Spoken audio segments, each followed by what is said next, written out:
Je fais ma pub au début, comme ça c'est fait. Abonnez-vous, mettez des pouces bleus si vous aimez mes vidéos. Merci. Alors, aujourd'hui, on va parler de L'homme qui tombe à pic. C'est une série américaine de 111 épisodes créée par Glenn A. Larson, diffusée en France à partir du 19 septembre 1982 sur France 2 dans Dimanche Martin et rediffusée en mars 1995 sur TF1. Colt Silvers est un cascadeur à Hollywood et quand il ne tourne pas de film, il est chasseur de primes. Il est aidé dans ses chasses aux bandits par Howie son cousin et Jodie sa coéquipière cascadeuse.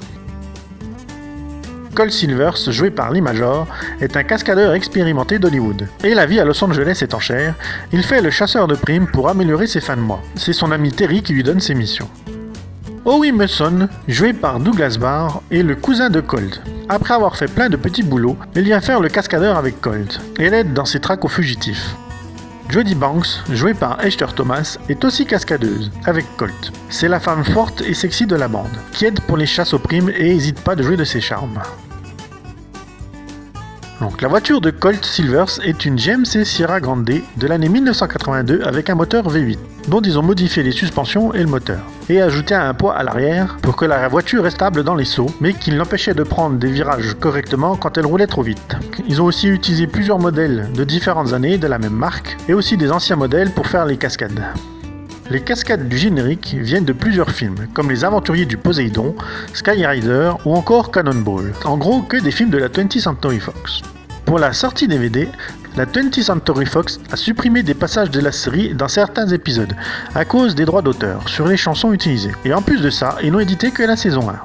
Il y a eu de nombreuses guest stars qui sont apparues dans la série, telles que l'ex-femme de Lee Major, Farrah Fawcett, et aussi David Carradine, Jack Black, Tony Curtis, Tom Selleck, Esther Leclerc, Priscilla Presley, Roy Rogers et Elvira pour les plus connus. Il y en a eu bien d'autres.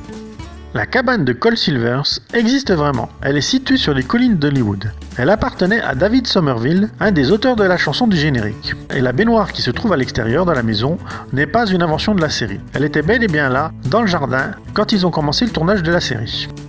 Il y a eu un épisode de crossover avec la série Trauma Center. Cette série n'a jamais été diffusée en France, c'est une sorte de série style Urgence, qui n'a que 13 épisodes, écrits par Glenn A. Larson. Lee Major reprendra son rôle de Colt Silvers pour faire une publicité d'une voiture tout-terrain, la Honda Civic CR-V en 2007. À chaque fois que Howie achète une voiture, Colt la détruira. Et d'ailleurs, c'est le sort réservé à la majorité des véhicules de la série. Plusieurs fois dans la série, la 20th Century Fox utilisera des images d'archives de leurs films pour les insérer dans les épisodes, comme une scène de poursuite prise dans le film Course de l'enfer. Dans un épisode, Colt Silvers doit jouer la doublure cascade d'une actrice célèbre qui n'est autre que Farrah Fawcett, sa femme de l'époque. Pour les jouets, on trouve évidemment beaucoup de véhicules utilisés dans la série, avec leurs figurines, des voitures radiocommandées et de petites voitures style Hot Wheels. Il y a aussi un jeu de plateau MB, une magnifique mallette et sa petite bouteille thermo, et un manteau avec le logo de la série. Niveau adaptation, comme d'habitude, il y a soi-disant un film qui est prévu, mais depuis 2013, il n'y a aucune nouvelle dessus. Il n'y a pas de BD ni de comics, et pas de dessin animé non plus. En gros, elle a été adaptée sur aucun autre support. Il n'y a même pas de téléfilm, sauf si on considère le premier épisode comme un téléfilm. La chanson du générique en version originale est chantée par Lee Major, et les paroles ont été écrites par Glenn A. Larson, Gail Johnson et David Somerville. Et la chanson originale finit par être remplacée en France par une version chantée par Lionel Leroy. Alors voilà, pour cette série, il n'y avait pas grand chose à dire dessus. Elle reste agréable à regarder malgré les défauts des cascades, où la voiture est détruite à la fin du saut, mais l'image d'après, elle est redevenue comme neuve. Défaut récurrent de ce genre de série, comme Shérif Fais-moi peur en K2000. Beaucoup d'épisodes sont sur YouTube en VO, pour ceux qui parlent anglais, c'est pratique. Pas comme moi. Je vous mets tout ça en description comme d'habitude. N'oubliez pas d'aller voir mes autres vidéos et de les partager. Allez, bye bye!